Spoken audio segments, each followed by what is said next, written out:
গায়ত্রী দত্ত। আজ ignore স্বয়ংপ্রভা live ক্লাসে আমি আমার ছাত্রছাত্রীদের স্বাগত জানাচ্ছি। আজকের বিষয় বিপিএসসি 110-এর ইউনিট 2 এবং 3।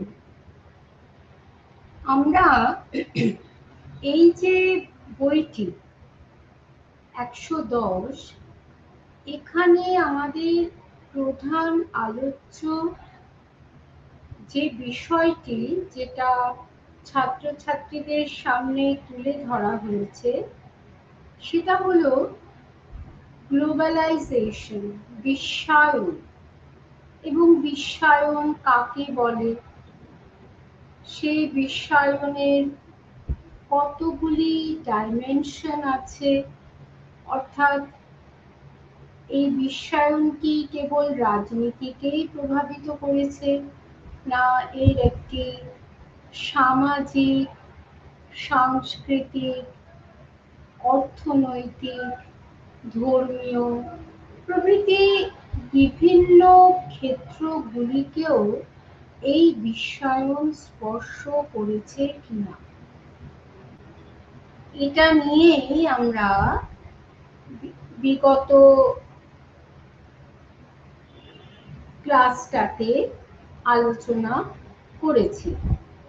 এবং একটি বিষয় আমাদের সামনে পরিষ্কার হয়েছে যে প্রধানত দ্বিতীয় বিশ্বযুদ্ধের পরবর্তী যে অধ্যায়গুলো, তাতে পৃথিবীর দ্রুত পরিবর্তন ঘটেছে। ঠান্ডা লড়াইয়েরও পরবর্তী পর্যায়ে দ্রুত পরিবর্তন ঘটেছে এবং সেই সময় যানবাহন ব্যবস্থা, টেলিকমিউনিকেশন, প্রযুক্তি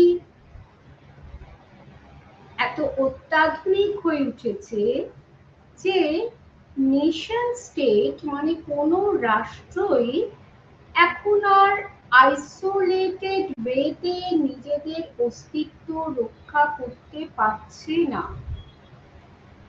এখন প্রত্যেকটা রাষ্ট্রের সঙ্গে প্রত্যেকটা রাষ্ট্রের একটা যোগাযোগ স্থাপিত হয়েছে, এমনকি সেই রাষ্ট্রের অন্তর্গত যে সকল মানুষ আছেন তারাও তাদের নিজেদের দেশে বাস করেও তারা অন্যান্য দেশের মানুষের সঙ্গে অনায়াসেই তারা যোগাযোগ স্থাপন করছে এবং একটা নৈকট্য তৈরি হয়েছে। একটা সময় ছিল যখন আমরা ভাবতেই পারতাম না যে পৃথিবীর পশ্চিমের দেশগুলির সঙ্গে এই যে যোগাযোগ মানে কথাবার্তা, আমাদের ছোটবেলায় আমরা যখন আমাদের কোনো আত্মীয় দূর বিদেশে থাকতো তখন তার সঙ্গে কথা বলতে গেলে অনেক রকম আইএসডি কল এইসবগুলো ছিল। এমনকি আমাদের দেশের মধ্যেও যারা অন্যান্য শহরে থাকতো আমাদের তখন ল্যান্ড ফোন ছিল, সেখানে এসটিডি ফেসিলিটি নিতে হতো, আইএসডি ফেসিলিটি নিতে হতো। কিন্তু এখন কত সহজে আমরা মোবাইলের মাধ্যমেই কিন্তু একটা শহরের সঙ্গে আরেকটা শহরে, আমাদের দেশের ভেতরে একটা শহরের সঙ্গে আরেকটা শহরে কত সহজেই যোগাযোগ স্থাপিত হচ্ছে। এমনকি বিদেশেও যারা আমাদের আত্মীয় স্বজন রয়েছে সেখানে যদি আমাদের ফোনে আইএসডি ফেসিলিটি থাকে আমাদের মোবাইলে, তাহলে আমরা অনায়াসেই তাদের সঙ্গে কথা বলতে পারি। কিংবা অনেক ক্ষেত্রে দেখা যায় এমন অনেক দেশ আছে সেখানে গিয়ে নতুন কোনো সিম নিতে হয়, যেই সিমের মাধ্যমে আমরা ডে টু ডে, এমনকি ডে টু ডে কেন, আমরা টাইম টু টাইম আমরা কন্ট্যাক্ট করতে পারি। তাছাড়া তো হোয়াটসঅ্যাপ আছে। হোয়াটসঅ্যাপে যেরকম আমার এক বন্ধু, সে ইউরোপের দেশগুলিতে ঘুরতে গেল, কিন্তু সে প্রতি মুহূর্তে সে কোন কোন দেশে যাচ্ছে, কি কি দৃশ্য দেখছে, তার আমাদের হোয়াটসঅ্যাপে কিন্তু সে একটা আপডেট দিতে থাকছে, নানান রকম স্টিল ফটো, তারপরে ভিডিও ফটো। তাহলে আমরা কত সহজে দেখতে পাচ্ছি, কিন্তু একটা সময় ভাবুন তো তখন কি ব্যবস্থাটা ছিল? এর কারণ কি হচ্ছে?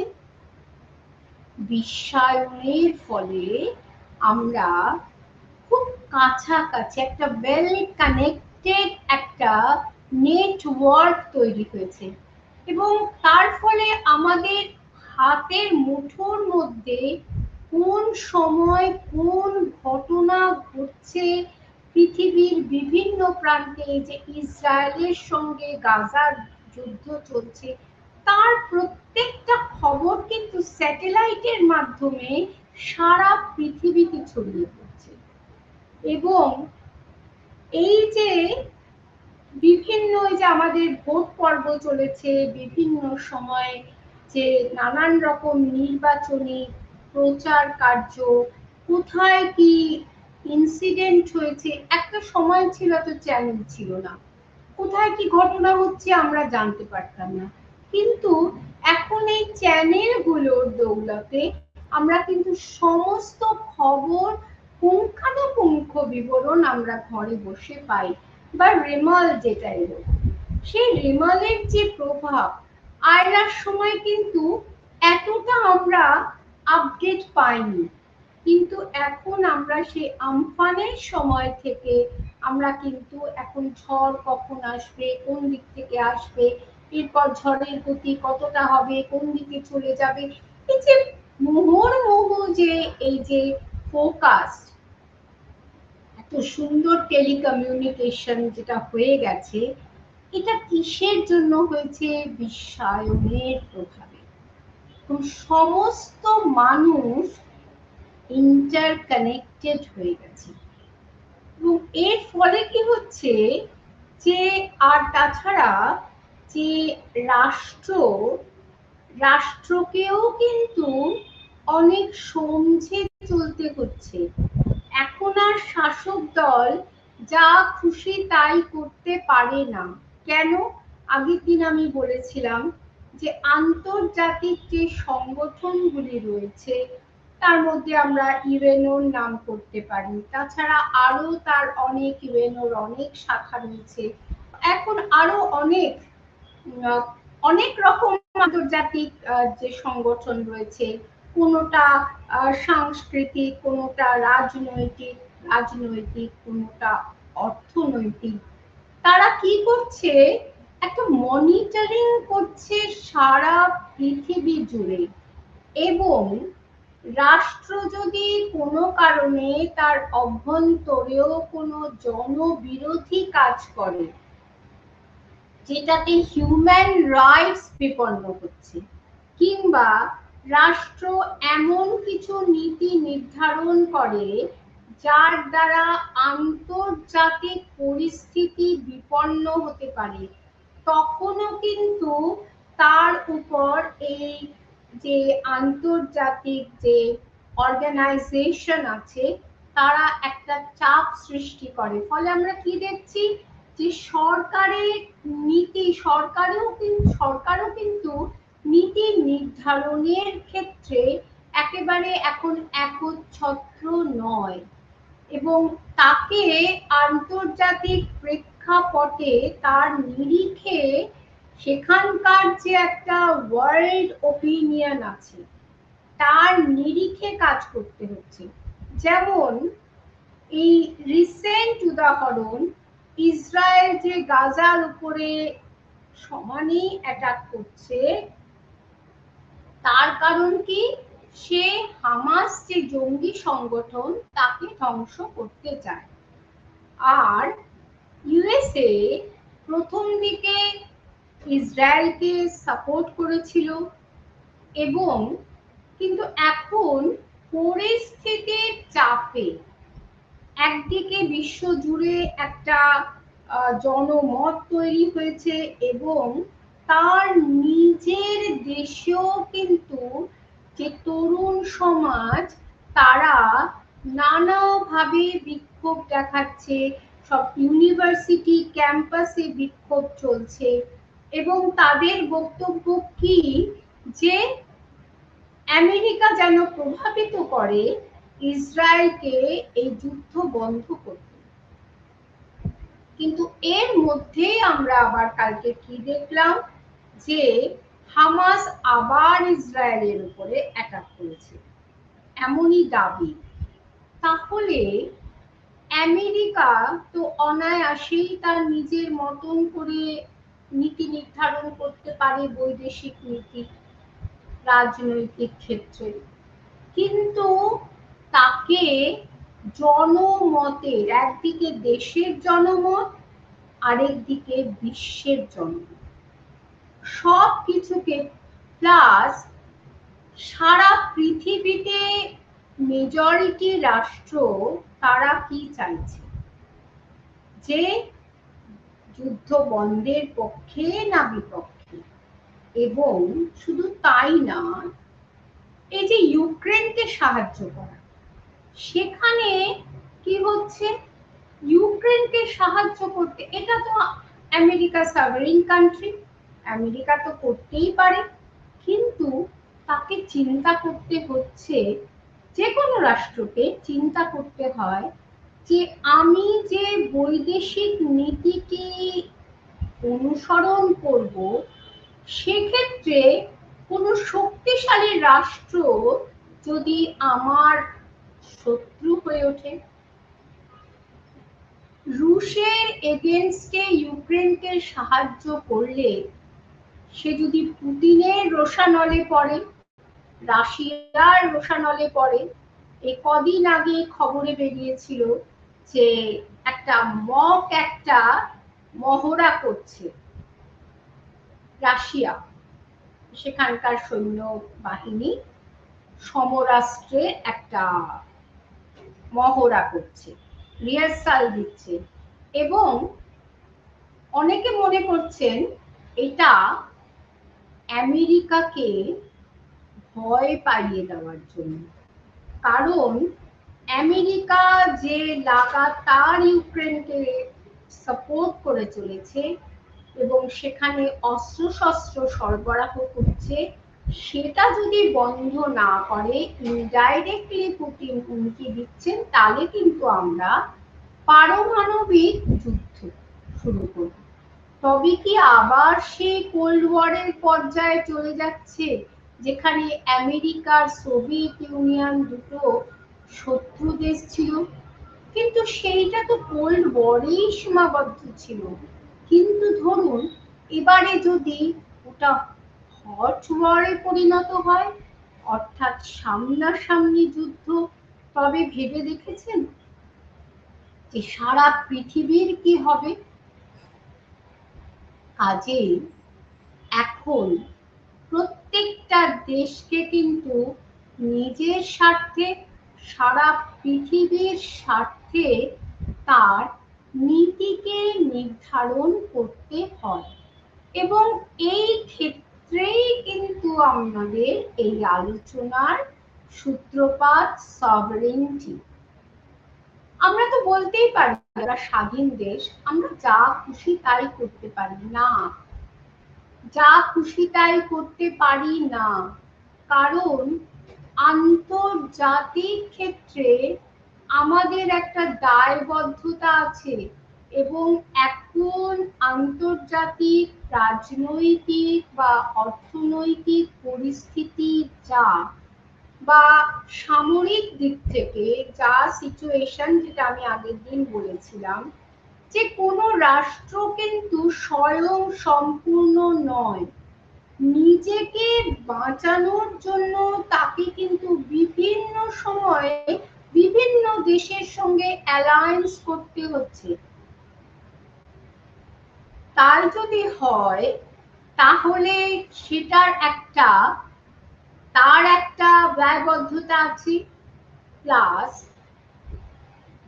রাষ্ট্রপুঞ্জে যে নিয়ম নীতি তার একটা দায়বদ্ধতা আছে, এবং সর্বোপরি যে দুই শক্তিধর দেশ, তাদের কারো প্রতি যদি বেশি ইনক্লাইন্ড হয় কেউ, তবে সে তখন কি করবে, অন্য একটি শক্তিধর দেশকে তাকে সে ক্রুদ্ধ করে দেবে। পাশাপাশি চায়নাও একটা থার্ড ফ্যাক্টর। কাজেই এই চায়না, আমরা আগের দিন বলেছিলাম যে নিজেদের প্রয়োজনে কিন্তু তারা তাদের পার্টনারকে চেঞ্জ করে। এক সময় যে শত্রু ছিল, কিন্তু দেখা যাচ্ছে শত্রুর যে শত্রু, তাকে দমন করতে সে তার নিজের শত্রুকে মিত্র করে নিয়েছে। চায়না রাশিয়ার ক্ষেত্রে সেই একই অবস্থা। তাহলে আন্তর্জাতিক পরিস্থিতি কিন্তু এবং দেশের যে নীতি, সেটা কিন্তু আন্তর্জাতিক পরিস্থিতির সাপেক্ষে নির্ধারিত হয়। এবং যেমন একটা সময় ছিল যে প্রথম যখন আমাদের এখানে পারমাণবিক পরীক্ষা হলো, আমরা পারমাণবিক শক্তিধর রাষ্ট্র, কিন্তু আমেরিকা কোনোভাবেই চায়নি আমরা সফল হই। তাহলে একটা স্যাংশন, ইকোনমিক স্যাংশন একটা দিয়ে দিয়েছিল। এবং এখন দেখুন, রাশিয়া থেকে যে তেল নিচ্ছিল ভারত, সেখানেও কিন্তু আমেরিকার আপত্তি। এবং সেখান থেকে যে সে একটা এরোপ্লেন যে কিনেছে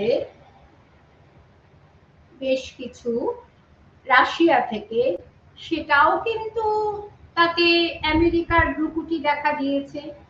শুধু তাই নয়, রিসেন্ট কেস যে ইরানের সঙ্গে ভারতের যে চাবাহার চুক্তি হয়েছে, চাবাহার বন্দর চুক্তি, সেটা ভারত তো স্বাধীন দেশ, সার্বভৌম দেশ, ভারত ইচ্ছা করলে করতেই পারে, কিন্তু তাতে ভ্রুকুটি পড়েছে আমেরিকার। কেন না, আমেরিকার সঙ্গে ভারতের যথেষ্ট ভালো সম্পর্ক, কিন্তু একটা সময় ছিল যখন ভারত বাংলাদেশের যুদ্ধ চলছিল, সেই সময় দীর্ঘদিনের যে নন অ্যালাইনমেন্ট, অর্থাৎ নির্জোট নীতি, তার থেকে বেরিয়ে এসে ভারতকে কিন্তু রাশিয়ার, সোভিয়েত ইউনিয়নের সঙ্গে তার প্রতি ইনক্লাইন্ড হতে হয়েছিল। এবং সেই সময় সোভিয়েত ইউনিয়ন প্রচুর সাহায্য করেছিল। তাহলে এই যে প্রয়োজনে আমার নীতিকে আমি পরিবর্তন করব, আর সেই সময় আমেরিকা এক নাগাড়ে ক্রমাগত পাকিস্তানকে অস্ত্র সরবরাহ করে গেছে। কিন্তু এখন আমরা কি দেখছি, ভারত এমন একটা জায়গায় পৌঁছে গেছে যে সব দেশই কিন্তু ভারতকে সমীহ করে চলে। আমেরিকাও করে, রাশিয়াও করে। এবং এই ইউক্রেন রাশিয়ার যে বিরোধটাকে বন্ধ করার জন্য আমেরিকা ভারতকে দায়িত্ব দিয়েছে যে তুমি মিডিয়েটরের কাজ করো। তাহলে ভারত কিন্তু শান্তিপূর্ণ দেশ, সে কখনো অন্য দেশের উপর নিজে থেকে আক্রমণ করে। কিন্তু ভারত আবার নিজের সেলফ ডিফেন্সকে যদি না রাখে, তাহলে সেই ইতিহাস সাক্ষী যুগে যুগে ভারতের উপর একের পর এক যে বিদেশি শত্রুর হামলা হয়েছিল, তাহলে এখনো কি ভারত সেই রকম ভাবেই আক্রান্ত হতে থাকবে? এখনো প্রতি মুহূর্তে জঙ্গিরা ভারতের উপরে হানা দেবে, তাদের আমাদের এইভাবে ক্ষতি করবে না। তাহলে আমরা কি দেখছি, যে আন্তর্জাতিক প্রেক্ষাপটে সভারেন্টির যে একটা অর্থ সেটাও পরিবর্তন হচ্ছে। সভারেন্টি কাকে বলে? এখানে ইউনিট 2 তে সভারেন্টি, ইউনিট 3 তে গ্লোবাল ইকোনমি। এই সভারেন্টি আমাদের যেটা আলোচনায় আমরা যেটা হাইলাইট করার চেষ্টা করব, যে বিশ্বায়ন কি করে, সভারেন্টি অর্থ সার্বভৌমিকতা, এই বিশ্বায়ন কি করে সার্বভৌমিকতাকে প্রভাবিত করছে এবং বিশ্বায়ন কিভাবে নিজের দেশের গণ্ডি অতিক্রম করে অর্থনীতি কিভাবে বিশ্ব অর্থনীতি হয়ে উঠেছে। এখন আর অর্থনীতি বা অর্থনৈতিক যে সব চুক্তি বা অর্থনৈতিক নীতিসমূহ, এগুলো কিন্তু নিজের দেশের মধ্যেই সীমাবদ্ধ থাকে না। যেমন তেলের দাম, বিদেশের বাজারে তেলের দাম কত, বিদেশের বাজারে সোনার দাম কত, তার নিরিখে আমাদের দেশের তেলের দাম, সোনার দাম ওঠা পড়া হয়। কেন? এটা কেন হবে? আমাদের দেশের তো আমরা অর্থনীতি, তো আমাদের দেশের অর্থনীতি আপনারা বলতে পারেন, কিন্তু যেহেতু এখন আদান প্রদান, এক্সপোর্ট ইম্পোর্ট এতখানি তার মধ্যে নৈক্য তৈরি হয়েছে যে একটা পৃথিবীর বাজারে কোনো জিনিসের দাম বাড়লে তার সঙ্গে সঙ্গে সারা পৃথিবীতে যে সকল দেশ আছে তাদেরকে প্রভাবিত করবে। শুধু তাই নয়, আপনারা দেখুন যে একটা দেশে যুদ্ধ বাঁধলে শেয়ার বাজার ফল করে, অন্য দেশের শেয়ার বাজার ফল করে। একটা রাজনৈতিক যে সরকারের ওঠা পড়ার মধ্যে দিয়েও তার একটা অর্থনীতির বাজারে তার একটা প্রভাব পড়ে। কেন? কারণ সেই যে প্রশাসন, যে রাজনৈতিক কর্তা, সেই তো অর্থনীতির নানান রকম নীতিকে, নানান রকম রুলস রেগুলেশন, সেগুলোকে নিয়ন্ত্রণ করে। তাহলে তার ওঠা পড়ার উপর নিশ্চয়ই শেয়ার বাজার প্রভাবিত হবে, কখনো সেটা ডাউন হবে, কখনো সেটা আপ হবে। তাহলে এই যে সার্বভৌমিকতা, আমাদের ভারত তো সার্বভৌমিক দেশ। আচ্ছা, 1947-এ 15ই আগস্টের আগেও কি ভারত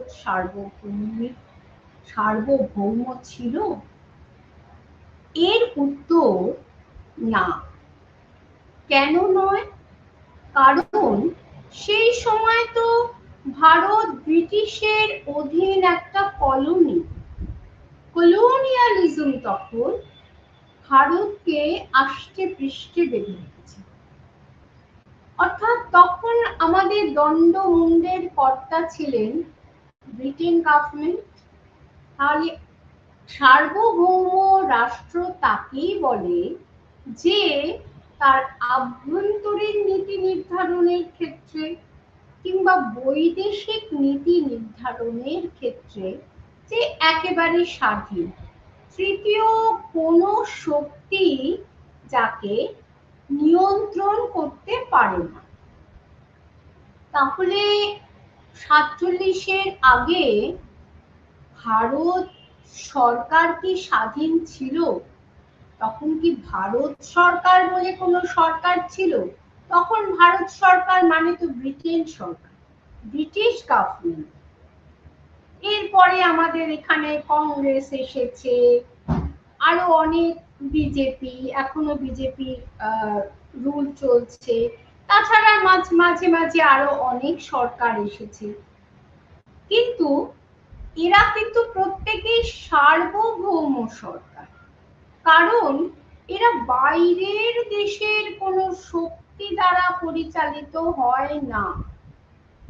সরকারের যে যখন প্রশাসকরা বা আমাদের যে সংসদীয় সরকার, সেখানে যে প্রধানমন্ত্রী তিনি হচ্ছেন practical head with cabinet ministers, এবং পার্লামেন্টে তারা রাষ্ট্রপতির অনুমতিক্রমে তারা কোনো নীতি নির্ধারণ করতে পারে, রাজনৈতিক বলুন, সাংস্কৃতিক বলুন, ধর্মীয় বলুন, অর্থনৈতিক বলুন, যে কোনো নীতি নির্ধারণ করতে পারে।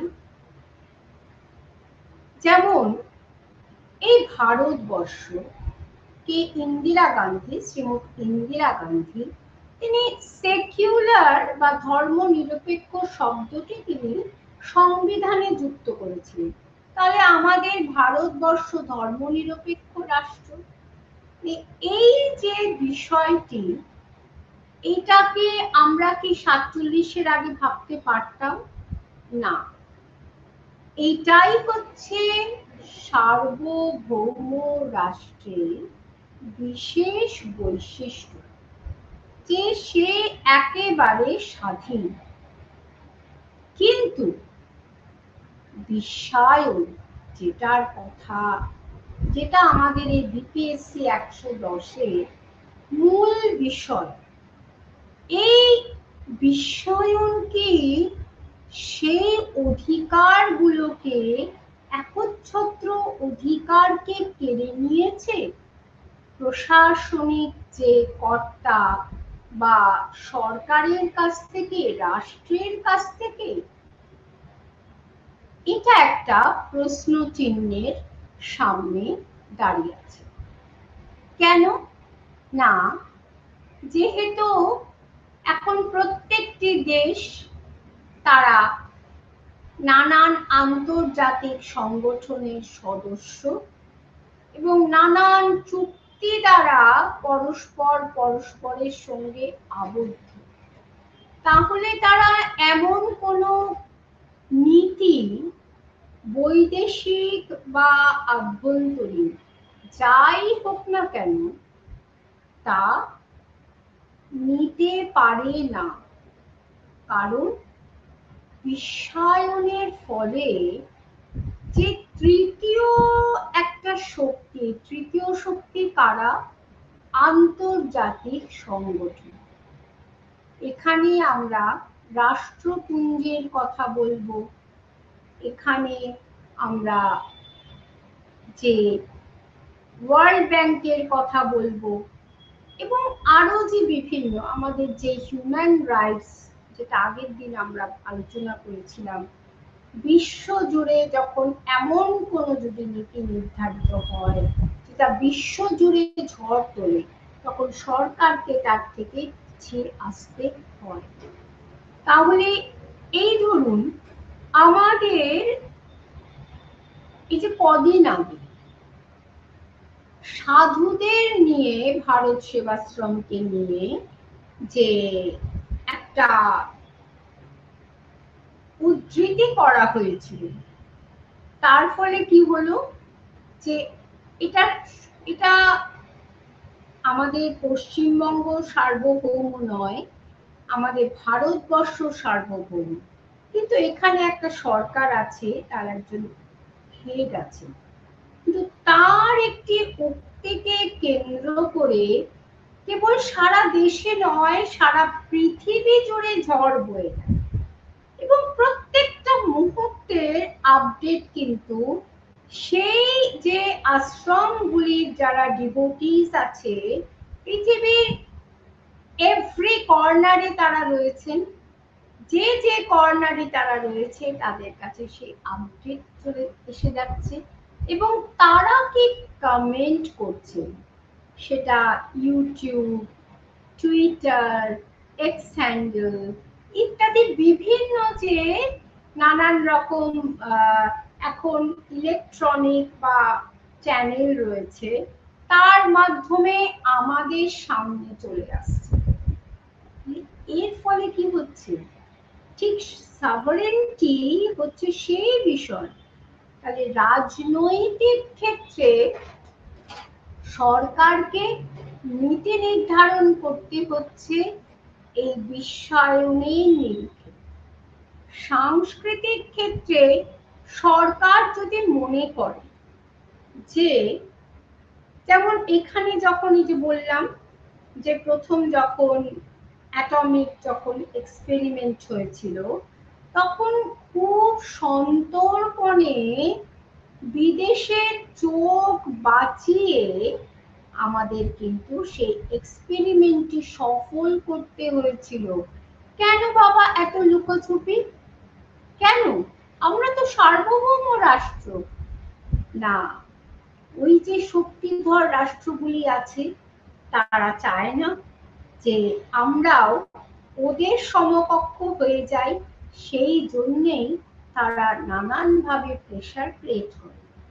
এই যে ইরানের ক্ষেত্রে কদিন আগে কাগজে দেখলাম যে ইব্রাহিম রাইসির মৃত্যুর পর ওদের এমন একটা পরিবর্তন হতে চলেছে যে ওরাও একটা পারমাণবিক ক্ষেত্রে একটা বিশেষ এক্সপেরিমেন্ট করতে চলেছে।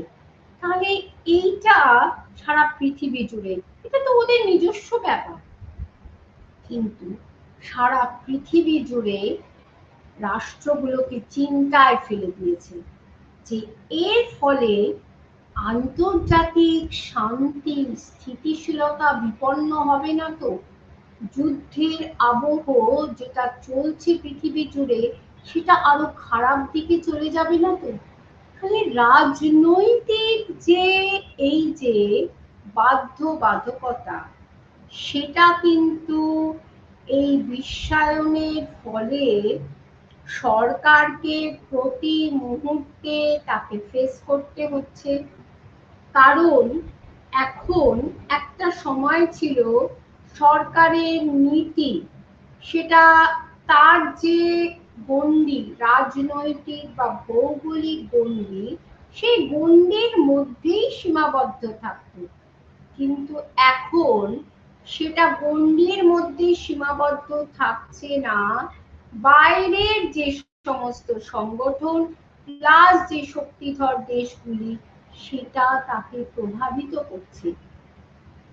আর এখন কিন্তু একটা বিষয় যে আমি সামরিক দিক থেকে কোন দেশের সঙ্গে কি নীতি নেব সেটা কিন্তু আমার বিষয়, কিন্তু এখানেও বিশ্বায়নের প্রভাব আছে। এই যে কাশ্মীরের ক্ষেত্রে ভারত সরকার যে নীতি নিয়েছে সেটা নিয়ে সারা পৃথিবীতে হই হই পড়ে গেছিল, এবং পাকিস্তান সেটাকে ইস্যু করেছিল রাষ্ট্রপুঞ্জে। তাহলে ভারত, এবং এটা নিয়ে কোনো কথা বলতে গেলে ভারত কি বলেছে যে এটা আমার আভ্যন্তরীণ ব্যাপার। শুধু তাই নয়, এই যে ভোট প্রক্রিয়া চলছে সেই ভোট প্রক্রিয়া নিয়েও বাইরের দেশগুলি নাক গলানোর চেষ্টা করছে যে আমাদের এখানে ভোট প্রক্রিয়া ভালো না খারাপ সেটা নিয়েও তারা যখন কমেন্ট করছে, তখন কি বলা হচ্ছে ভারত সরকারের পক্ষ থেকে যে এটা খুব অন্যায্য, অনৈতিক। তাহলে আমরা কি করে ভোট চালাবো, আমরা কি নীতি নির্ধারণ করব, সেগুলো তো কিছু কিছু ক্ষেত্রে আমাদের তো স্বাধীনতা রয়েছে, কিন্তু এমন বিষয় যেটাতে আমাদের ধরুন যে এথনিক যে ওয়ার যদি হয়, যে দেশের মধ্যে এথনিক কোনো প্রবলেম হলো, কোনো জনজাতি বিপন্ন, সেই রকম কোনো নীতি, যে এমন কোনো নীতি সরকার নিল যেটাতে সেই জনজাতির পক্ষে হিতকর নয়, সেই ক্ষেত্রে কিন্তু যে হিউম্যান রাইটস তারা কিন্তু তীব্র কষাঘাত করে। এই যে কদিন আগে এই যে শ্রীলঙ্কায় যে কানাডা একটা মন্তব্য করেছিল, ট্রুডো, এই এথনিক শ্রীলঙ্কায় যে এথনিক প্রবলেম হয়েছিল সেটা নিয়ে একটা মন্তব্য করেছিলেন ট্রুডো। তা সেখানে শ্রীলঙ্কান গভর্নমেন্ট তার তীব্র প্রতিবাদ করে। কিছু কিছু ক্ষেত্র আছে যেগুলোতে কিন্তু বাইরের দেশের যে ইন্টারফিয়ারেন্স সেটা কিন্তু সরকার সেটা পছন্দ করেন না বা অ্যালাউও করেন না, বিশেষ করে নিরাপত্তার স্বার্থে। কিন্তু সেইখানে সেটা ছাড়া তাহলে এই ক্ষেত্রে কিন্তু প্রত্যেকটা রাষ্ট্রেরই একটা তার নিজস্ব নিরাপত্তাকে বজায় রাখার স্বাধীনতা বা সার্বভৌম ক্ষমতা রয়েছে। যেমন অনুপ্রবেশকারীর ক্ষেত্রে এখানে যে ব্রিটেনের যে প্রধানমন্ত্রী ঋষি সুনাক, তিনি এই অনুপ্রবেশকারীদেরকে বাইরে পাঠানোর, একটা আফ্রিকার দিকে পাঠানোর তিনি একটা নীতি নিয়েছেন। এটা দেশের স্বার্থে, এখানে অন্য দেশের কিছু বলার নেই, কারণ অনুপ্রবেশটা একটা অপরাধ। এটা আন্তর্জাতিক প্রেক্ষাপটেও অপরাধ। আমাদের দেশে যে কত রোহিঙ্গা ঢুকে গেছে, তাহলে এইটা কোনো সরকারই পছন্দ করবে না। এইগুলো যার সঙ্গে ভারতের বা অন্যান্য দেশের নিজস্ব ডিফেন্স জড়িত আছে সেটার মধ্যে কিন্তু কোনো কম্প্রোমাইজ করা যায় না। সেই ক্ষেত্রে প্রত্যেকটা রাষ্ট্র তার সার্বভৌম ক্ষমতাকে প্রয়োগ করতে পারে। এটা রাজনৈতিক জ্ঞান। অর্থনৈতিক ক্ষেত্রে এই যে বললাম, এখন এটার বিশ্বায়ন ঘটেছে, কারণ এক দেশের সঙ্গে আরেক দেশের অর্থনৈতিক চুক্তি হচ্ছে, ফাইন্যান্স মিনিস্টারদের সঙ্গে বাইরের ফাইন্যান্স মিনিস্টারদের অর্থনৈতিক চুক্তি হয়েছে। কদিন আগে যে G20 হয়ে গেল ভারতে, এইরকম অসংখ্য সামিট পৃথিবীর বিভিন্ন দেশে বিভিন্ন সময় হচ্ছে, সেটা নিয়ে চর্চা হচ্ছে। এর ফলে কি হচ্ছে যে অর্থনীতি কিন্তু গ্লোবালাইজেশন হচ্ছে। সেক্ষেত্রে কোনো সার্বভৌম ক্ষমতা প্রয়োগ এটা কিন্তু রাষ্ট্রের যে নিয়ন্ত্রণের মধ্যে থাকছে না। প্রতি মুহূর্তে এক দেশের মানুষ আরেক দেশে বাণিজ্য করতে যাচ্ছে, এবং এখন যা কিছুই অনলাইনে যে সমস্ত চুক্তিগুলি হচ্ছে, অনলাইনে মানুষ যে সমস্ত বিভিন্ন কোম্পানির সঙ্গে মানে নানান রকম প্যাক্ট করছে, এর ফলে তার দেশের কোনো ব্যক্তি, সে হয়তো ভারতীয় বা সে হয়তো আমেরিকান, তার দেশের বাণিজ্য আমাদের দেশে ছড়িয়ে পড়ছে, এবং আমাদের দেশের বহু ব্যবসায়ী অন্য দেশে গিয়ে তারা বাণিজ্য করছে।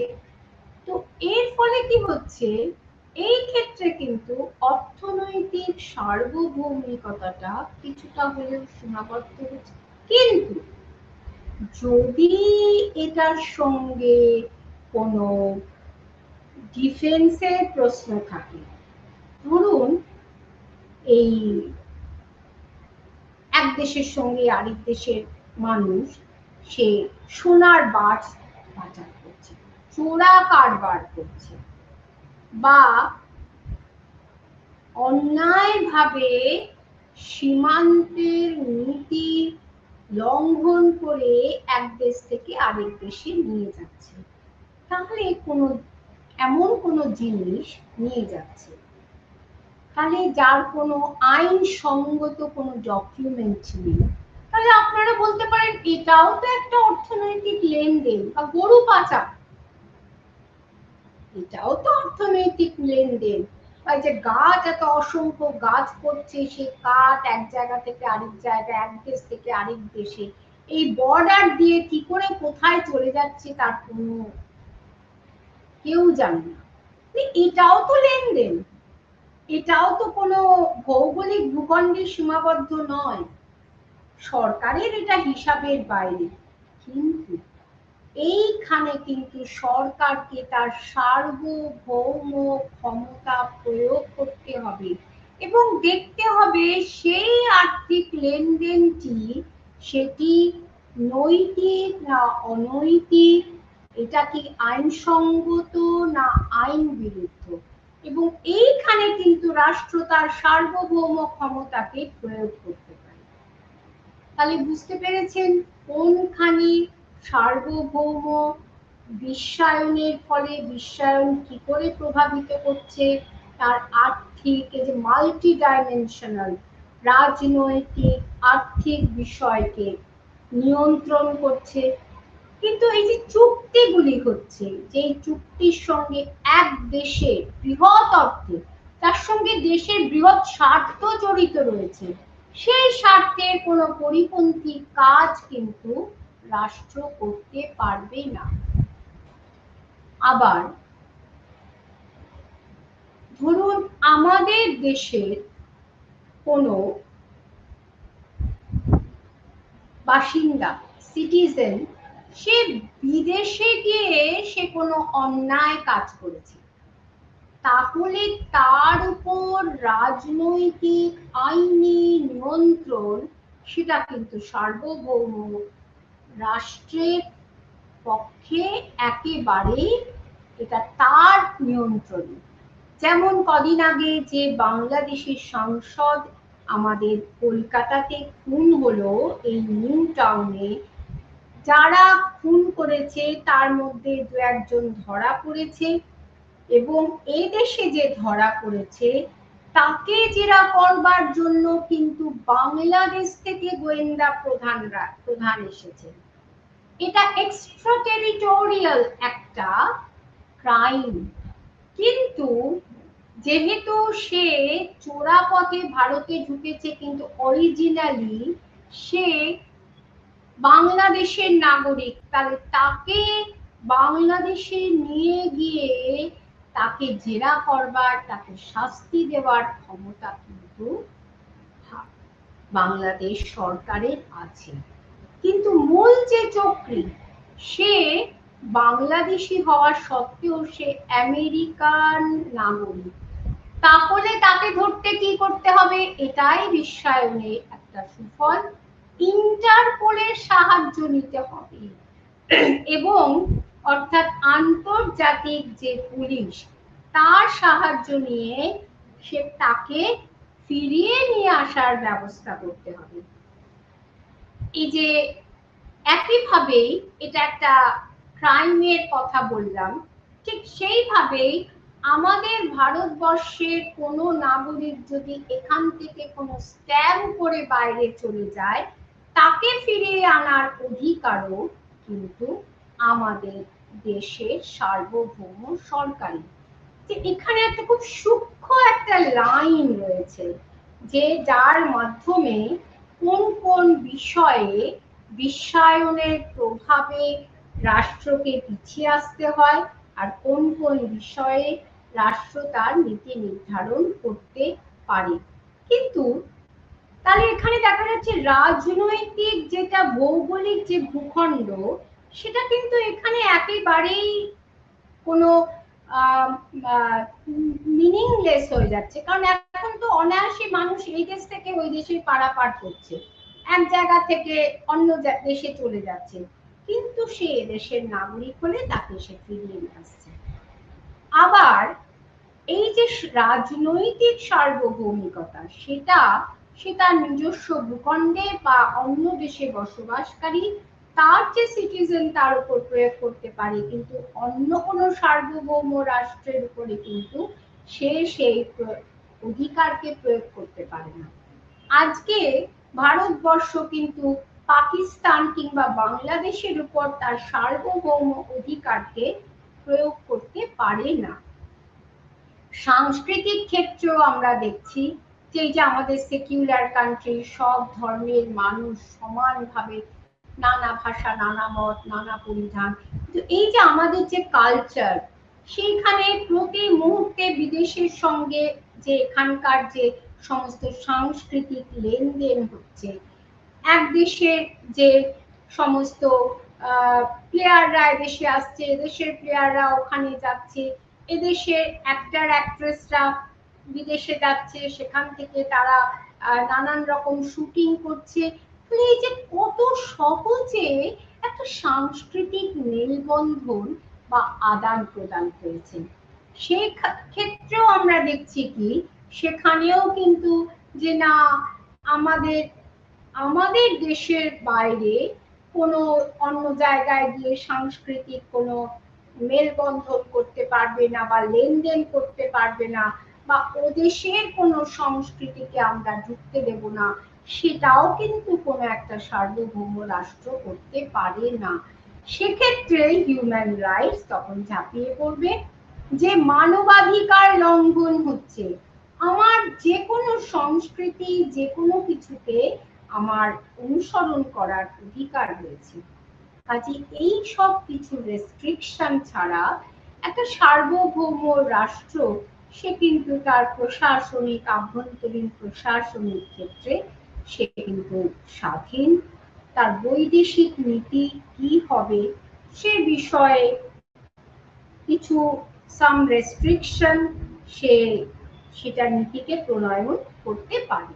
একই তাহলে আমরা দেখছি অর্থনীতিও গ্লোবাল হয়ে যাচ্ছে। এখানে একটা সময় ছিল আমাদের দেশীয় যে কোম্পানিগুলো সেগুলোই এখানে ছিল, কিন্তু এখন এই গ্লোবালাইজেশনের ফলে কি হচ্ছে মাল্টি ন্যাশনাল কোম্পানিগুলো এখানে চলে আসছে এবং এর কুপ্রভাবে আমাদের দেশীয় যে অর্থনীতি সেটা কিন্তু তারা ভীষণভাবে বাধাপ্রাপ্ত হচ্ছে। কিন্তু এটা সত্ত্বেও বলা যায় এই গ্লোবাল ইকোনমির ফলে একটা মুক্ত উন্মুক্ত বাজার তৈরি হয়েছে, যাতে বহু মানুষ বা বড় বড় ব্যবসায়ীরা বা কিছু মানুষ যারা এক দেশের সঙ্গে আরেক দেশে লেনদেন করছেন তারা কিন্তু উপকৃত হয়েছে। এই হচ্ছে আজকের ইন্ট্রোডাকশন। এবার আমি ভেতরে আসি যে বিশ্বায়নের ফলে জাতীয় রাষ্ট্রের যে সাধারণ যে সীমানা অর্থাৎ ভৌগোলিক ভূখণ্ড সেটার আর এখন আর কোনো বিশেষ কোনো যৌক্তিকতা নেই। এখন একটা বিশ্ব রাষ্ট্র অর্থাৎ সার্বজনীন রাষ্ট্রের সৃষ্টি হয়েছে, যেখানে এক দেশ আরেক দেশের সঙ্গে ভীষণ একটা নৈকট্য, রাজনৈতিক সামাজিক অর্থনৈতিক সাংস্কৃতিক নৈকট্য তৈরি হয়েছে এবং এই কারণে বলা হচ্ছে মাল্টি ডাইমেনশনাল ওয়ার্ল্ড। এবং এই বিশ্বায়ন সার্বভৌমিকতাকে এবং অর্থনীতিকে কি করে প্রভাবিত করেছে সেটা আমরা আলোচনা করছি, তার একটা ইন্ট্রোডাকশনও দিয়েছি। সার্বভৌমিকতা এটা হচ্ছে আন্তর্জাতিক আইন এবং আন্তর্জাতিক সংস্থা দ্বারা যেটা বিশ্বায়নের ফলে হয়েছে বহু ক্ষেত্রে পরিচালিত হয়ে থাকে। অনেক কিছু বিষয় আছে যার সঙ্গে ইন্টারন্যাশনাল হিউম্যান রাইটস জড়িত বা আন্তর্জাতিক সংস্থার কিছু নিয়ম আছে, তার বিরুদ্ধে গিয়ে কিন্তু রাষ্ট্র কোনো নীতি নির্ধারণ করতে পারে না। সাধারণভাবে সার্বভৌমিকতা বলতে কি বোঝায়? এক স্বাধীন রাষ্ট্র যে আভ্যন্তরীণ ও বৈদেশিক নীতি প্রণয়নের ক্ষেত্রে স্বাধীন এবং তাকে কোনো তৃতীয় শক্তি দ্বারা পরিচালিত হতে হয় না। সে তার নাগরিকদের জন্য আইন প্রণয়ন করতে সক্ষম সংবিধান অনুসারে এবং রাষ্ট্রের সীমানার বাইরেও যদি তার দেশের কোনো ব্যক্তি বা সিটিজেন বা কোনো প্রতিষ্ঠান থাকে যাদের মেম্বার হচ্ছে এদেশের নাগরিক, তবে রাষ্ট্র প্রত্যক্ষভাবে সাংবিধানিকভাবে তার উপর আইন লাগু করতে পারে, কিন্তু অন্য কোনো সার্বভৌম রাষ্ট্রের উপরে কিন্তু সে তার এই ক্ষমতা প্রয়োগ করতে পারে না। এটার উৎস আমাদের কোথায় খুঁজতে হবে? 1648-এর ওয়েস্টফেলিয়া চুক্তি। এখানে বলা হয়েছিল Treaty of Westphalia 1648 resulted into coining of principle known as Westphalia sovereignty, যার মানে হচ্ছে each nation state has sovereignty over its territory and domestic affairs, exclusion of all external power. কোনো বাইরে কোনো শক্তি তার উপর কিছু করতে পারবে না, ক্ষমতা প্রয়োগ করতে পারবে না। কিন্তু দ্বিতীয় বিশ্বযুদ্ধের সময় থেকে বিশ্বায়নের আবহ তৈরি হয়েছে, যোগাযোগ ব্যবস্থার উন্নতি, আর্থিক লেনদেন, প্রযুক্তিগত আদান প্রদানের ফলে এই অ্যাবসলিউট সভারেন্টি একটা চ্যালেঞ্জের মুখোমুখি হয়েছে। আর তাছাড়া হচ্ছে আন্তর্জাতিক প্রতিষ্ঠানের অবস্থান, বিশ্বায়নের প্রভাব অর্থনৈতিক, রাজনৈতিক, সাংস্কৃতিক সার্বভৌমিকতার উপর পড়েছে। অর্থনৈতিক বাজারের ক্ষেত্রে একটা নৈকট্য তৈরি হয়েছে যেটা গ্লোবাল ইকোনমিকে সমৃদ্ধ করেছে। World trade organization, international monetary ফান্ডের মতন আন্তর্জাতিক সংগঠন তৈরি হয়েছে, যারা এই যে রাষ্ট্রের আর্থিক যে সার্বভৌমিকতাকে অনেকটাই সীমাবদ্ধ করেছে। আর তাছাড়া নাগরিকের মানবিক অধিকার রক্ষার বিষয়টিও কিন্তু বিশ্ব মানবিক যে নিয়ম কানুনের সাপেক্ষে তৈরি হয়। তাহলে আমরা কি দেখছি, যে রাষ্ট্রের একচ্ছত্র যে পদক্ষেপ সেটা অনেকটাই দুর্বল হয়ে যাচ্ছে। আর আন্তর্জাতিক সংগঠনগুলো এই ব্যক্তিগত মানে রাষ্ট্রের কোনো রাষ্ট্রের আভ্যন্তরীণ বিষয়েও তারা ইন্টারফেয়ার করছে। আর রাষ্ট্র নিজের দেশের স্বার্থে আবার অন্যান্য দেশের সঙ্গে অর্থনৈতিক, রাজনৈতিক, সাংস্কৃতিক চুক্তি স্বাক্ষর করছে। এই ক্ষেত্রে ইউরোপিয়ান ইউনিয়ন, তারপরে ন্যাটো প্রভৃতির উল্লেখ করা যাচ্ছে। এছাড়া অসংখ্য যে রিজিওনাল অর্গানাইজেশন আছে সারা পৃথিবী জুড়ে, African union, organization of European union, তারাও কিন্তু প্রতিনিয়ত একটা মনিটরিং করে যাচ্ছে। এর ফলে কি হচ্ছে, আন্তর্জাতিক স্তরে একটা গ্লোবাল গভর্নেন্স, শুধু রাষ্ট্রীয় গভর্নেন্স না, একটা গ্লোবাল গভর্নেন্স তৈরি হচ্ছে। আর যারা এই সংগঠনের সদস্য নয় তারা অনেক সুযোগ সুবিধা থেকে বঞ্চিত হচ্ছে, তাদের নন কনফর্মিস্ট বলা হচ্ছে। আর সাংস্কৃতিক ক্ষেত্রেও বলা যাচ্ছে যে একটা globalization of values and practices তৈরি হচ্ছে। এই যে একটু আগে গাজা আর ইসরায়েলের যুদ্ধের কথা বললাম, তার যে মানে দেশের প্রতি মানুষ, আমেরিকান মানুষ কত শ্রদ্ধাশীল হয়ে উঠেছে, যুদ্ধ বন্ধ করতে বলছে ইসরায়েলকে, সেই দেশের সরকারকে চাপ সৃষ্টি করছে। ফলে এবং সংস্কৃতির ক্ষেত্রে এক দেশের মানুষ অন্য দেশের সংস্কৃতি বিষয়ে খুব আগ্রহী হয়ে উঠছে।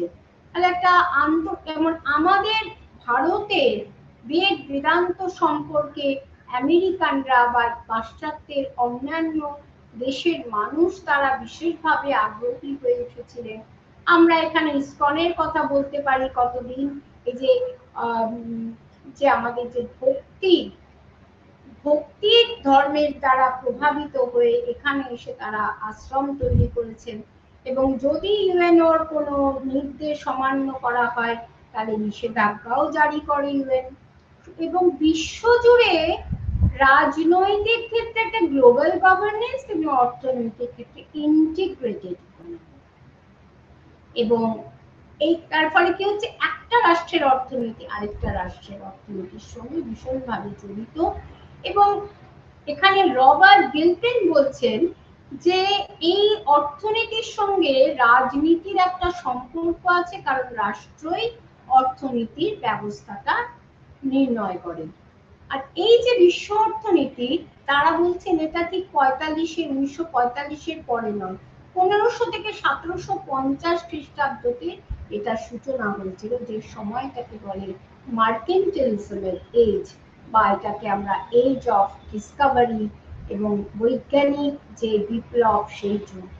এর কি বৈশিষ্ট্য ছিল, রাষ্ট্রকে সম্পদশালী করা, আমদানি থেকে রপ্তানিকে বাড়াও, এবং সামরিক বাহিনী, জাতীয় বাহিনী গঠন করা। সেই সময় বৃহৎ ব্যবসায়ী পরিবারের আবির্ভাব ঘটেছিল। কিন্তু 1780-র দশকে শিল্প বিপ্লব ঘটল, এর ফলে এটার ব্যাপ্তিটা আরো বাড়লো, যেটার প্রভাবটা পুঁজিবাদী শ্রমিক শ্রেণীর আবির্ভাব ঘটলো, মধ্যবিত্ত শ্রেণীর উদ্ভব ঘটলো, এবং যারা ট্যাক্স পেয়ার তারা বললো আমাদেরও রাজনীতিতে রিপ্রেজেন্ট করতে হবে, অধিকার দিতে হবে। কলকারখানায় একটা ডিভিশন অফ লেবারের ফলে লেবাররা নিজেদের জীবনযাত্রার মান উন্নয়নে খুব উৎসাহিত হলো।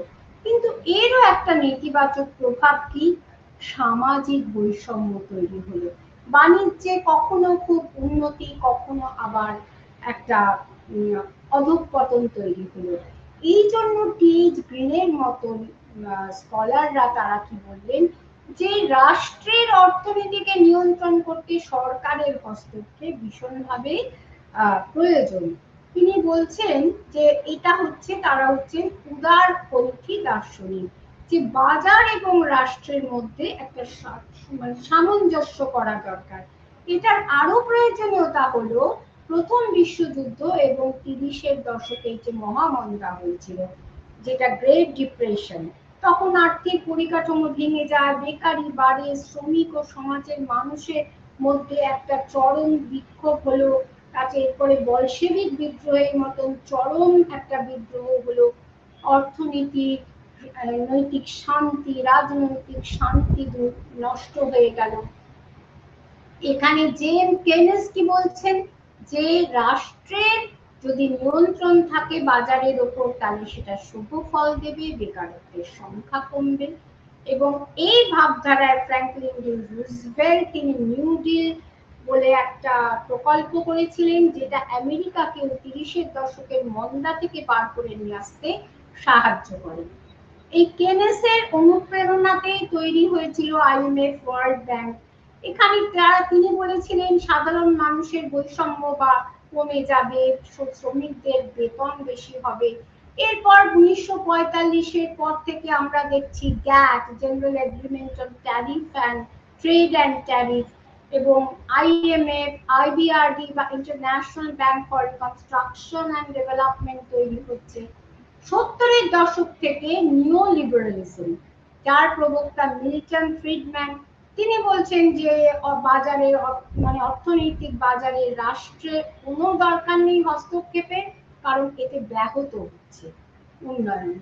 যাই হোক, আন্তর্জাতিক যে সংগঠন সংস্থাগুলো তারা কি করছে, এই নিও লিবারালিজমের যে বাজার অর্থনীতিকে সাধুবাদ জানাচ্ছে এবং এই অর্থনীতি পরিকাঠামোকে তারা উন্নয়নশীল দেশগুলোর মধ্যে সেখানে পুশ করছে, তাদেরকে নানান সাবসিডি দিচ্ছে, তাদেরকে লোন দিচ্ছে, এবং এর ফলে ইনডাইরেক্টলি নয় উপনিবেশবাদ তৈরি করছে।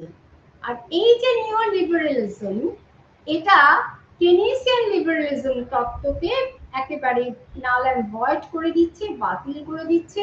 কিন্তু নিও লিবারালিজম কিন্তু একেবারেই উদার নয়।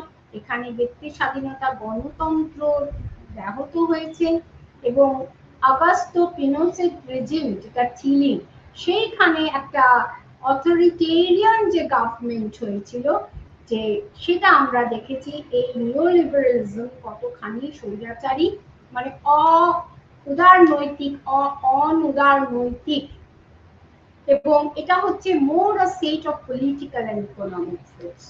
এছাড়া দ্বিতীয় বিশ্বযুদ্ধের পর যে গ্লোবাল ইকোনমি গড়ে ওঠে, সেখানে আমরা বললাম আইএমএফ, আইবিআরডি, আইটিও, গ্যাট তৈরি হচ্ছে। আইএমএফ 1947-এর 1 মার্চ, উদ্দেশ্য ছিল পৃথিবী জুড়ে অর্থনৈতিক সংহতি তৈরি করা। এখানে প্রত্যেক সদস্যকে একটা কোটা সিস্টেম আছে, যে যত বেশি অর্থ দেবে তার কোটা, তার বলার অধিকার তত বেশি থাকবে। এক সময় আমেরিকার প্রভাব নিঃসন্দেহে বেশি ছিল, ইউরোপীয় দেশগুলো কিন্তু ধীরে ধীরে চীনের প্রভাব অনেকটা বেড়েছে। এরপরে তৈরি হচ্ছে বিশ্ব ব্যাংক, তার কি ক্ষমতা না বিশ্ব জুড়ে একটা মানুষের দারিদ্র দূর করা আর একটা লং টার্ম একটা অর্থনৈতিক উন্নয়নের ব্যবস্থা করা। এর ফলে এই ব্যাংক উন্নয়নশীল দেশগুলোকে প্রযুক্তিগত অর্থনৈতিক সাহায্য দেয়, এবং দুটো শাখা তৈরি হয়েছে। 1956-তে ইন্টারন্যাশনাল ফাইন্যান্স কর্পোরেশন, 1961-তে ইন্টারন্যাশনাল ডেভেলপমেন্ট অ্যাসোসিয়েশন। এই সংগঠন অনেক ক্রিটিসিজমের মুখোমুখি হয়েছিল 1970-এ। তার ফলে এই সমস্যার সমাধান করতে ফাইন্যান্সিয়াল স্টেবিলিটি ফোরাম তৈরি করে, যেটা আরো সম্প্রসারিত হয়ে ফাইন্যান্সিয়াল স্টেবিলিটি বোর্ড তৈরি হয়। অনেকে মনে করছেন যে সদস্য সংখ্যা বৃদ্ধি হওয়ার সত্ত্বেও আন্তর্জাতিক সংগঠনগুলিতে পশ্চিমী রাষ্ট্রের প্রাধান্যই কিন্তু বেশি দেখা যায়। তাহলে গ্লোবাল ইকোনমির ক্ষেত্রে আমরা তো সভারেন্টি নিয়ে অনেক আলোচনা করলাম, গ্লোবাল ইকোনমি নিয়ে অনেক আলোচনা করলাম। এখানে একটা জিনিস যেটা আমরা বিশ্বযুদ্ধ, দ্বিতীয় বিশ্বযুদ্ধ পরবর্তী পর্যায় থেকেই কিন্তু আমরা দেখেছি, এই যে ট্রুম্যান ডক্ট্রিন, মার্শাল প্ল্যান আমেরিকার, সেইখান থেকেই কিন্তু একটা ইকোনমির একটা গ্লোবালাইজেশন হচ্ছে, যে অনুন্নত দেশগুলিকে বা যুদ্ধ বিধ্বস্ত দেশগুলিকে সাহায্য দিয়ে তাদেরকে উন্নত করে তোলো। এবং এই যে ওয়ার্ল্ড ব্যাংক যে ঋণ দেয়, কি শোনা যায় কাগজে, যে যে দেশ যত বেশি বিশ্ব ব্যাংক থেকে লোন নেয়, সে দেশ কিন্তু তত বেশি ঋণের ফাঁদে পড়ে যায়। এবং পাকিস্তানের ক্ষেত্রে শোনা যায় কি টিভিতে, যে পাকিস্তান এত বেশি ঋণ নিয়েছে, ঋণ শোধ করতে পারছে না, যার জন্য সে ঋণের ফাঁসে পড়ে গেছে। এবং এই ক্ষেত্রে কি হয়, অনেক রাষ্ট্র তারা নিজেদের স্বার্থে এইসব অনুন্নত দেশগুলিকে তাদের নীতির পরিপন্থী, তাদের সভারেন্টির পরিপন্থী নানান কাজ তাদেরকে দিয়ে করিয়ে নেয়, যার ফলে প্রতিবেশী রাষ্ট্রগুলোর সঙ্গে হয়তো তাদের সম্পর্কের অবনতি ঘটে, যেটা আমরা দেখলাম যে মলদ্বীপের ক্ষেত্রে এবং নেপালের ক্ষেত্রেও আমরা দেখতে পাচ্ছি। তাহলে যে যত বেশি অনুন্নত হবে অর্থনৈতিকভাবে, সে তত বেশি তার সভারেন্টি বিপন্ন হবে, তার অর্থনীতি বিপন্ন হবে। এবং তার ফলে গ্লোবাল অর্থনীতি বলতে যে একটা মুক্ত, একটা একটা হৃদ্যতাপূর্ণ যে একটা পরিবেশ, সেটা কিন্তু ব্যাহত হচ্ছে। এবং তখন আমরা কি দেখছি, যে একটা বাধ্যবাধকতা সেটা এসে যায়। এবং সেক্ষেত্রে কি হচ্ছে, সেই যেহেতু ফাঁসে পড়ছে, ঋণের ফাঁসে পড়ছে, তখন এই যে তার দেশের সঙ্গে অন্য দেশের যে বাণিজ্য, সেটা নিয়ন্ত্রকও কিন্তু হয়ে যাচ্ছে সেই রাষ্ট্র যে ঋণ দিচ্ছে। এই যে আমরা কি বললাম, কোটা সিস্টেম, যে দেশের যত টাকা থাকে তার সে তত বেশি থাকে। তাহলে আমেরিকা যুক্তরাষ্ট্র যদি তার কোটা সব থেকে বেশি হয়, তাহলে সে যা বলবে, যে দেশকে যত ঋণ বেশি দেবে, এবং সেই ঋণ যদি না শোধ করা যায়, তবে তার উপরে তার চাপিয়ে দেওয়ার অধিকারটাও থাকবে। চীনের ক্ষেত্রেও এই একই নীতি প্রযোজ্য। কাজেই আমাদের এটাই আমরা অপেক্ষায় রয়েছি আন্তর্জাতিক সম্পর্কের আলোচনায়, যে আমাদের এই ভারত রাষ্ট্র যে সার্বভৌমিকভাবে যথেষ্ট স্থিতিশীল এবং প্রতি মুহূর্তে বাহ্যিক এই একটা চাপ, অর্থনৈতিক রাজনৈতিক চাপ তাকে সহ্য করতে হচ্ছে, এবং সে দৃঢ় হস্তে তার মোকাবিলা করছে। এবং তার অর্থনীতি যদি উন্নতি হয়, তবেই কিন্তু তার রাজনৈতিক সভারেন্টিটা নিরাপদ থাকবে। কারণ রাষ্ট্রই এই অর্থনীতির নিয়ন্ত্রক। কাজে রাষ্ট্রকে তার রাজনৈতিক শক্তিকে, অর্থাৎ রাজনৈতিক প্রশাসনিক পরিকাঠামোটাকে এমন স্ট্রং রাখতে হবে, যাতে অন্যায়ভাবে তার সার্বভৌমিক যে ক্ষমতা, সেটাকে বিপন্ন করতে না পারে। তাতে দেশের মানুষও সুস্থ স্বাভাবিক থাকবে, তার নিরাপদ থাকবে, এবং বৈদেশিক ক্ষেত্রেও সে নিরাপদ থাকবে, তার সম্মান বজায় থাকবে। এবং বিদেশের ক্ষেত্রে তার সম্মান যদি বজায় থাকে, দেশে যদি তার নিরাপদ একটা আইনের শৃঙ্খলার পরিবেশ থাকে, তবেই তার অর্থনৈতিক সভারেন্টি সেটাও থাকবে। এবং গ্লোবালি সে অনেক স্বয়ংসম্পূর্ণ। এই বলে আমি আমার বক্তব্য এখানেই শেষ করছি। নমস্কার।